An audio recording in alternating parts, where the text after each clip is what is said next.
400 ಕೋಟಿ ದರೋಡೆ ಪ್ರಕರಣದಲ್ಲಿ ಅತಿ ದೊಡ್ಡ ಟ್ವಿಸ್ಟ್ ಇದು, ಅತಿ ದೊಡ್ಡ ಅಪ್ಡೇಟ್ ಇದು. ದರೋಡೆ ಕೇಸ್ ಮಿಸ್ಟರಿ ಭೇದಿಸೋದಕ್ಕೆ ಪೊಲೀಸರು ಹರಸಾಹಸವನ್ನು ಪಡುತ್ತಿದ್ದಾರೆ. 400 ಕೋಟಿ ಯಾರದ್ದು, ದರೋಡೆ ಕಟ್ಟುಕತೆಯ ಅಥವಾ ಇದು ಸತ್ಯವ ಅನ್ನೋದರ ಬಗ್ಗೆ ಈಗ ಪೊಲೀಸರು ತನಿಖೆಯನ್ನು ಮಾಡ್ತಾ ಇದ್ದಾರೆ. ಈ ಪ್ರಕರಣವನ್ನು ಭೇದಿಸೋದಕ್ಕೆ ಹರಸಾಹಸ ಪಡ್ತಾ ಇದ್ದಾರೆ. 400 ಕೋಟಿ ದರೋಡೆ ಬಗ್ಗೆ ಇದುವರೆಗೂ ಯಾವುದೇ ದೂರು ಬಂದಿಲ್ಲ. 400 ಕೋಟಿಯನ್ನು ನಾವು ಕಳ್ಕೊಂಡಿದ್ದೀವಿ ಅಂತೇಳಿ ಯಾವುದೇ ದೂರು ಇಲ್ಲಿಯವರೆಗೂ ಬಂದಿಲ್ಲ. ಹಾಗಾದರೆ ಇದು ಕಟ್ಟುಕತೆಯ, ಇದು ಸತ್ಯನ? 400 ಕೋಟಿ ಯಾರದ್ದು ಹಾಗಾದರೆ? ಈ ದರೋಡೆ ಮಿಸ್ಟರಿಯನ್ನು ಭೇದಿಸೋದಕ್ಕೆ ಪೊಲೀಸರು ಈಗ ಹರಸಾಹಸವನ್ನು ಮಾಡುತ್ತಿದ್ದಾರೆ. 400 ಕೋಟಿ ಯಾರಿಗೆ ಸೇರಿದ್ದು? ಈ ಪ್ರಕರಣದಲ್ಲಿ ನಿಜವಾಗ್ಲೂ ದರೋಡೆ ಆಗಿದೆಯಾ, ಏನು ಎತ್ತ ಅನ್ನೋದ್ರ ಬಗ್ಗೆ ದೂರು ಕೊಟ್ಟ ಸಂದೀಪ್ ಪಾಟೀಲ್ ಬ್ರೈನ್ ಮ್ಯಾಪಿಂಗ್ ಮಾಡುವ ಸಾಧ್ಯತೆ ಇದೆ. ಆತನ ಹೇಳಿಕೆಯಲ್ಲಿನ ನಿಜಾಂಶವನ್ನು ಪತ್ತೆ ಹಚ್ಚೋದಕ್ಕೆ ಖಾಕಿ ತೀರ್ಮಾನವನ್ನು ಮಾಡಿದೆ. ದರೋಡೆ ಕೇಸ್ನಲ್ಲಿ ಬೆಳಗಾವಿ SP ಎಕ್ಸ್ಕ್ಲೂಸಿವ್ ಆಗಿ ಹೇಳಿಕೆಯನ್ನು ಕೊಟ್ಟಿದ್ದಾರೆ. ಹಣ ಕಳೆದುಕೊಂಡ ಯಾರೂ ಇದುವರೆಗೂ ಕೂಡ ದೂರು ಕೊಟ್ಟಿಲ್ಲ, ಯಾರೂ ಇಲ್ಲಿವರೆಗೂ ದೂರು ಕೊಟ್ಟಿಲ್ಲ. ಘಟನೆ ನೋಡಿದ್ದೇವೆ ಎಂದು ಹೇಳಿದವರು ಯಾರೂ ಕೂಡ ಇಲ್ಲ. ಮಹಾರಾಷ್ಟ್ರ ಪೊಲೀಸರು ಅಪೂರ್ಣ ಮಾಹಿತಿಯನ್ನು ಕೊಟ್ಟಿದ್ದಾರೆ. ಬೆಳಗಾವಿ SP ಕೆ ರಾಮರಾಜನ್ ಹೇಳಿದ್ದಾರೆ, ಈ ಘಟನೆಯನ್ನು ನಾವು ಇದನ್ನು ಸತ್ಯ ಅಂದ್ಕೊಳ್ಬೇಕೋ ಸುಳ್ಳು ಅಂದ್ಕೊಳ್ಬೇಕೋ ಏನು ಎತ್ತ ಅನ್ನೋದ್ರ ಬಗ್ಗೆ ಬೆಳಗಾವಿ SP ಮಾತಾಡಿದ್ದಾರೆ. ಬನ್ನಿ ನೋಡೋಣ.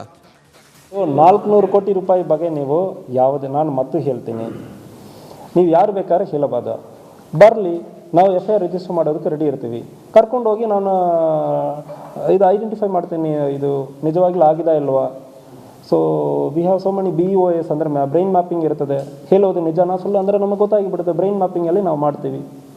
ಅವನು ನೋಡಿದಾನ ಇಲ್ಲ, ನಾವು ಹೆಂಗೆ ಕೊಡೋಕ್ಕಾಗುತ್ತದೆ? ನಮ್ಮ ಕಡೆ ಅಕ್ಯೂಸ್ಡೇ ಅವನು ಬಂದಿಲ್ಲ. Then what can I do? Why should I do? ನಾವು ಮತ್ತೆ ಹೇಳ್ತಾ ಇದ್ದೀವಿ, ಫಸ್ಟ್ ದೂರು ಕೊಡಲಿ. ಏನು ದೂರು ಕೊಡ್ತಾರೆ ಅಂದರೆ there should be some material evidence. ಇನ್ನೊಬ್ಬರು ಬಂದು ಅವರು ಹಂಗೆ ನೋಡಿದ್ದಾರೆ ಸರ್, ಅದು ನಾನು ಹೇಳ್ತೀನಿ ಅಂದರೆ ಅದಕ್ಕೆ ಅವಕಾಶ ಇಲ್ಲ. ಅದು ನಾವು ವೆರಿಫೈ ಮಾಡಬೇಕು, ಅದು ಅವ್ರ ಕಡೆ ಹೇಳಬೇಕು.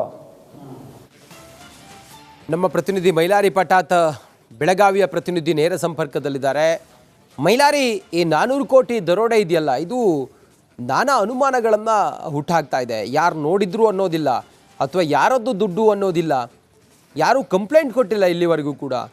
ಪೊಲೀಸರು ಏನು ಹೇಳ್ತಾ ಇದ್ದಾರೆ, ಯಾವ್ಯಾವ ಆಯಾಮಗಳಲ್ಲಿ ತನಿಖೆ ನಡೀತಾ ಇದೆ ಮೈಲಾರಿ?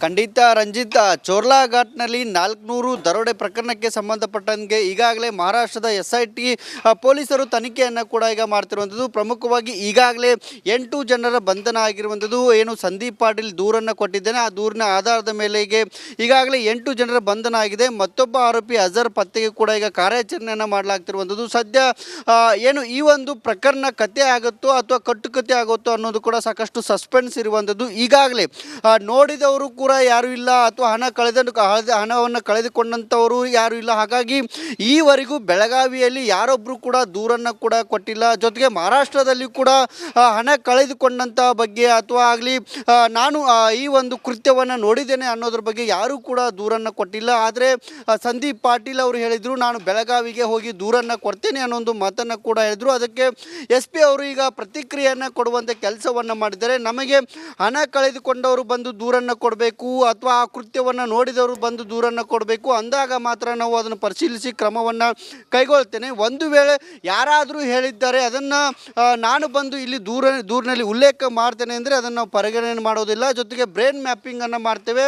ಅದಕ್ಕೆ ಬ್ರೈನ್ ಮ್ಯಾಪಿಂಗ್ನಲ್ಲಿ ನಿಜಾಂಶ ಏನಿದೆ ಅನ್ನೋದು ಆ ತಕ್ಷಣವೇ ಗೊತ್ತಾಗಿ ಆ ನಂತರ ನಾವು FIR ದಾಖಲಿಸಿ ಇಲ್ಲಿ ತನಿಖೆಯನ್ನು ಮಾಡ್ತೀವಿ ಅನ್ನೋ ಒಂದು ಮಾತನ್ನು ಕೂಡ ಹೇಳ್ತಿರುವಂಥದ್ದು. ಆದರೆ ಮಹಾರಾಷ್ಟ್ರದಲ್ಲಿ ಇಷ್ಟೆಲ್ಲ ಆದರೂ ಕೂಡ ಮಹಾರಾಷ್ಟ್ರದಲ್ಲಿ SIT ಯಾಕೆ ರಚನೆ ಮಾಡಿದರು ಅನ್ನೊಂದು ಪ್ರಶ್ನೆಯನ್ನು ಕೂಡ SP ಅವರಿಗೆ ಮಾಡಲಾಗುತ್ತೆ. ಆದರೆ SP ಅವರು ನೀವು ಮಹಾರಾಷ್ಟ್ರದ ಪೊಲೀಸರನ್ನು ಕೇಳಬೇಕು, ಆದರೆ ನಾವು ಅವರಿಗೆ ಸಹಕಾರವನ್ನು ಕೊಡುವಂಥ ಕೆಲಸವನ್ನು ನಿರಂತರವಾಗಿ ಮಾಡ್ಕೊಂಡು ಬರ್ತಾ ಇದ್ದೇವೆ. ಆದರೆ ಅಲ್ಲಿರುವಂಥ SIT ಇರ್ಬೋದು, ನಾಸಿಕ್ ಪೊಲೀಸರು ಯಾವ ಕಾರಣಕ್ಕೂ ನಮಗೆ ಸರಿಯಾದಂಥ ಮಾಹಿತಿಯನ್ನು ಕೊಡ್ತಾ ಇಲ್ಲ, ಅಪೂರ್ಣವಾದಂಥ ಮಾಹಿತಿಯನ್ನು ಕೊಡ್ತಾ ಇಲ್ಲ ಅನ್ನೋ ಒಂದು ಮಾತನ್ನು ಕೂಡ ಹೇಳ್ತಿರುವಂಥದ್ದು. ಹಾಗಾಗಿ ಇಲ್ಲಿ 2-3 ಅನುಮಾನಗಳು ಕೂಡ ಬರುತ್ತೆ. ಇಲ್ಲಿ SIT ತನಿಖೆ ಬಗ್ಗೆ ಅನುಮಾನ ಬರುತ್ತೆ. ಜೊತೆಗೆ ನಿಮ್ಮೆಲ್ಲ ಮಾಹಿತಿಗಾಗಿ 400 ಕೋಟಿ ದರೋಡೆ ಪ್ರಕರಣದಲ್ಲಿ ಅತಿ ದೊಡ್ಡ ಟ್ವಿಸ್ಟ್ ಇದು, ಅತಿ ದೊಡ್ಡ ಅಪ್ಡೇಟ್ ಇದು.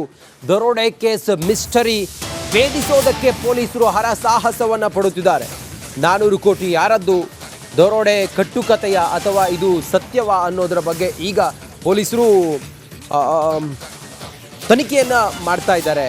ಈ ಪ್ರಕರಣವನ್ನ ಭೇದಿಸೋದಕ್ಕೆ ಹರಸಾಹಸ ಪಡ್ತಾ ಇದ್ದಾರೆ. 400 ಕೋಟಿ ದರೋಡೆ ಬಗ್ಗೆ ಇದುವರೆಗೂ ಯಾವುದೇ ದೂರು ಬಂದಿಲ್ಲ. 400 ಕೋಟಿಯನ್ನು ನಾವು ಕಳ್ಕೊಂಡಿದ್ದೀವಿ ಅಂತೇಳಿ ಯಾವುದೇ ದೂರು ಇಲ್ಲಿಯವರೆಗೂ ಬಂದಿಲ್ಲ. ಹಾಗಾದ್ರೆ ಇದು ಕಟ್ಟುಕತೆಯ, ಇದು ಸತ್ಯನಾ? 400 ಕೋಟಿ ಯಾರದ್ದು ಹಾಗಾದ್ರೆ? ಈ ದರೋಡೆ ಮಿಸ್ಟರಿಯನ್ನ ಭೇದಿಸೋದಕ್ಕೆ ಪೊಲೀಸರು ಈಗ ಹರಸಾಹಸವನ್ನ ಮಾಡುತ್ತಿದ್ದಾರೆ. 400 ಕೋಟಿ ಯಾರಿಗೆ ಸೇರಿದ್ದು? ಈ ಪ್ರಕರಣದಲ್ಲಿ ನಿಜವಾಗ್ಲೂ ದರೋಡೆ ಆಗಿದೆಯಾ, ಏನು ಎತ್ತ ಅನ್ನೋದ್ರ ಬಗ್ಗೆ ದೂರು ಕೊಟ್ಟ ಸಂದೀಪ್ ಪಾಟೀಲ್ ಬ್ರೈನ್ ಮ್ಯಾಪಿಂಗ್ ಮಾಡುವ ಸಾಧ್ಯತೆ ಇದೆ. ಆತನ ಹೇಳಿಕೆಯಲ್ಲಿನ ನಿಜಾಂಶವನ್ನು ಪತ್ತೆ ಹಚ್ಚೋದಕ್ಕೆ ಖಾಕಿ ತೀರ್ಮಾನವನ್ನು ಮಾಡಿದೆ. ದರೋಡೆ ಕೇಸ್ನಲ್ಲಿ ಬೆಳಗಾವಿ SP ಎಕ್ಸ್ಕ್ಲೂಸಿವ್ ಆಗಿ ಹೇಳಿಕೆಯನ್ನು ಕೊಟ್ಟಿದ್ದಾರೆ. ಹಣ ಕಳೆದುಕೊಂಡ ಯಾರೂ ಇದುವರೆಗೂ ಕೂಡ ದೂರು ಕೊಟ್ಟಿಲ್ಲ. ಯಾರೂ ಇಲ್ಲಿವರೆಗೂ ದೂರು ಕೊಟ್ಟಿಲ್ಲ. ಘಟನೆ ನೋಡಿದ್ದೇವೆ ಎಂದು ಹೇಳಿದವರು ಯಾರೂ ಕೂಡ ಇಲ್ಲ. ಮಹಾರಾಷ್ಟ್ರ ಪೊಲೀಸರು ಅಪೂರ್ಣ ಮಾಹಿತಿಯನ್ನು ಕೊಟ್ಟಿದ್ದಾರೆ. ಬೆಳಗಾವಿ SP ಕೆ ರಾಮರಾಜನ್ ಹೇಳಿದ್ದಾರೆ, ಈ ಘಟನೆಯನ್ನು ನಾವು ಇದನ್ನು ಸತ್ಯ ಅಂದ್ಕೊಳ್ಬೇಕೋ ಸುಳ್ಳು ಅಂದ್ಕೊಳ್ಬೇಕೋ ಏನು ಎತ್ತ ಅನ್ನೋದ್ರ ಬಗ್ಗೆ ಬೆಳಗಾವಿ SP ಮಾತಾಡಿದ್ದಾರೆ. ಬನ್ನಿ ನೋಡೋಣ. 400 ಕೋಟಿ ರೂಪಾಯಿ ಬಗ್ಗೆ ನೀವು ಯಾವುದೇ, ನಾನು ಮತ್ತೆ ಹೇಳ್ತೀನಿ, ನೀವು ಯಾರು ಬೇಕಾದ್ರೆ ಹೇಳಬಹುದು. ಬರಲಿ, ನಾವು FIR ರಿಜಿಸ್ಟರ್ ಮಾಡೋದಕ್ಕೆ ರೆಡಿ ಇರ್ತೀವಿ. ಕರ್ಕೊಂಡೋಗಿ ನಾನು ಇದು ಐಡೆಂಟಿಫೈ ಮಾಡ್ತೀನಿ, ಇದು ನಿಜವಾಗ್ಲೂ ಆಗಿದೆ ಇಲ್ವಾ. So we have so many BOS ಅಂದರೆ ಬ್ರೈನ್ ಮ್ಯಾಪಿಂಗ್ ಇರ್ತದೆ. ಹೇಳೋದು ನಿಜನಾ ಸುಳ್ಳು ಅಂದರೆ ನಮಗೆ ಗೊತ್ತಾಗಿಬಿಡುತ್ತೆ. ಬ್ರೈನ್ ಮ್ಯಾಪಿಂಗಲ್ಲಿ ನಾವು ಮಾಡ್ತೀವಿ. ಅವನು ನೋಡಿದಾನ ಇಲ್ಲ, ನಾವು ಹೆಂಗೆ ಕೊಡೋಕ್ಕಾಗುತ್ತದೆ? ನಮ್ಮ ಕಡೆ ಅಕ್ಯೂಸ್ಡೇ ಅವನು ಬಂದಿಲ್ಲ. Then what can I do? Why should I do? ನಾವು ಮತ್ತೆ ಹೇಳ್ತಾ ಇದ್ದೀವಿ, ಫಸ್ಟ್ ದೂರು ಕೊಡಲಿ. ಏನು ದೂರು ಕೊಡ್ತಾರೆ ಅಂದರೆ there should be some material evidence. ಇನ್ನೊಬ್ಬರು ಬಂದು ಅವರು ಹಂಗೆ ನೋಡಿದ್ದಾರೆ ಸರ್, ಅದು ನಾನು ಹೇಳ್ತೀನಿ ಅಂದರೆ ಅದಕ್ಕೆ ಅವಕಾಶ ಇಲ್ಲ. ಅದು ನಾವು ವೆರಿಫೈ ಮಾಡಬೇಕು, ಅದು ಅವ್ರ ಕಡೆ ಹೇಳಬೇಕು. ನಮ್ಮ ಪ್ರತಿನಿಧಿ ಮೈಲಾರಿ ಪಟಾತ್ ಬೆಳಗಾವಿಯ ಪ್ರತಿನಿಧಿ ನೇರ ಸಂಪರ್ಕದಲ್ಲಿದ್ದಾರೆ. ಮೈಲಾರಿ, ಈ 400 ಕೋಟಿ ದರೋಡೆ ಇದೆಯಲ್ಲ, ಇದು ನಾನಾ ಅನುಮಾನಗಳನ್ನು ಹುಟ್ಟಾಕ್ತಾ ಇದೆ. ಯಾರು ನೋಡಿದ್ರು ಅನ್ನೋದಿಲ್ಲ, ಅಥವಾ ಯಾರದ್ದು ದುಡ್ಡು ಅನ್ನೋದಿಲ್ಲ. ಯಾರೂ ಕಂಪ್ಲೇಂಟ್ ಕೊಟ್ಟಿಲ್ಲ ಇಲ್ಲಿವರೆಗೂ ಕೂಡ. ಪೊಲೀಸರು ಏನು ಹೇಳ್ತಾ ಇದ್ದಾರೆ? ಯಾವ್ಯಾವ ಆಯಾಮಗಳಲ್ಲಿ ತನಿಖೆ ನಡೀತಾ ಇದೆ ಮೈಲಾರಿ?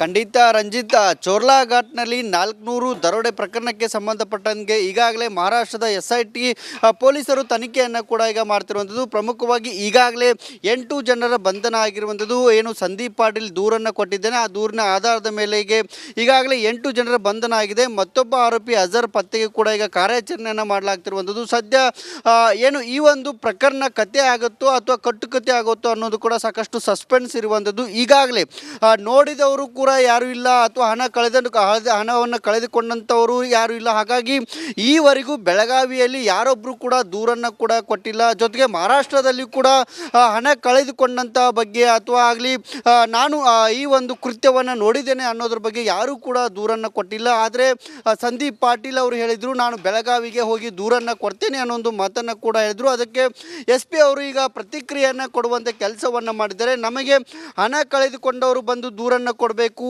ಅಥವಾ ಆ ಕೃತ್ಯವನ್ನು ನೋಡಿದವರು ಬಂದು ದೂರನ್ನು ಕೊಡಬೇಕು. ಅಂದಾಗ ಮಾತ್ರ ನಾವು ಅದನ್ನು ಪರಿಶೀಲಿಸಿ ಕ್ರಮವನ್ನು ಕೈಗೊಳ್ತೇನೆ. ಒಂದು ವೇಳೆ ಯಾರಾದರೂ ಹೇಳಿದ್ದಾರೆ ಅದನ್ನು ನಾನು ಬಂದು ಇಲ್ಲಿ ದೂರಿನಲ್ಲಿ ಉಲ್ಲೇಖ ಮಾಡ್ತೇನೆ ಅಂದರೆ ಅದನ್ನು ನಾವು ಪರಿಗಣನೆ ಮಾಡೋದಿಲ್ಲ. ಜೊತೆಗೆ ಬ್ರೈನ್ ಮ್ಯಾಪಿಂಗನ್ನು ಮಾಡ್ತೇವೆ. ಅದಕ್ಕೆ ಬ್ರೈನ್ ಮ್ಯಾಪಿಂಗ್ನಲ್ಲಿ ನಿಜಾಂಶ ಏನಿದೆ ಅನ್ನೋದು ಆ ತಕ್ಷಣವೇ ಗೊತ್ತಾಗಿ ಆ ನಂತರ ನಾವು FIR ದಾಖಲಿಸಿ ಇಲ್ಲಿ ತನಿಖೆಯನ್ನು ಮಾಡ್ತೀವಿ ಅನ್ನೋ ಒಂದು ಮಾತನ್ನು ಕೂಡ ಹೇಳ್ತಿರುವಂಥದ್ದು. ಆದರೆ ಮಹಾರಾಷ್ಟ್ರದಲ್ಲಿ ಇಷ್ಟೆಲ್ಲ ಆದರೂ ಕೂಡ ಮಹಾರಾಷ್ಟ್ರದಲ್ಲಿ SIT ಯಾಕೆ ರಚನೆ ಮಾಡಿದರು ಅನ್ನೋ ಒಂದು ಪ್ರಶ್ನೆಯನ್ನು ಕೂಡ SP ಅವರಿಗೆ ಮಾಡಲಾಗುತ್ತೆ. ಆದರೆ SP ಅವರು ನೀವು ಮಹಾರಾಷ್ಟ್ರದ ಪೊಲೀಸರನ್ನು ಕೇಳಬೇಕು, ಆದರೆ ನಾವು ಅವರಿಗೆ ಸಹಕಾರವನ್ನು ಕೊಡುವಂಥ ಕೆಲಸವನ್ನು ನಿರಂತರವಾಗಿ ಮಾಡ್ಕೊಂಡು ಬರ್ತಾ ಇದ್ದೇವೆ. ಆದರೆ ಅಲ್ಲಿರುವಂಥ SIT ಇರ್ಬೋದು, ನಾಸಿಕ್ ಪೊಲೀಸರು ಯಾವ ಕಾರಣಕ್ಕೂ ನಮಗೆ ಸರಿಯಾದಂಥ ಮಾಹಿತಿಯನ್ನು ಕೊಡ್ತಾ ಇಲ್ಲ, ಅಪೂರ್ಣವಾದಂಥ ಮಾಹಿತಿಯನ್ನು ಕೊಡ್ತಾ ಇಲ್ಲ ಅನ್ನೋ ಒಂದು ಮಾತನ್ನು ಕೂಡ ಹೇಳ್ತಿರುವಂಥದ್ದು. ಹಾಗಾಗಿ ಇಲ್ಲಿ 2-3 ಅನುಮಾನಗಳು ಕೂಡ ಬರುತ್ತೆ. ಇಲ್ಲಿ SIT ತನಿಖೆ ಬಗ್ಗೆ ಅನುಮಾನ ಬರುತ್ತೆ. ಜೊತೆಗೆ ನಿಮ್ಮೆಲ್ಲ ಮಾಹಿತಿಗಾಗಿ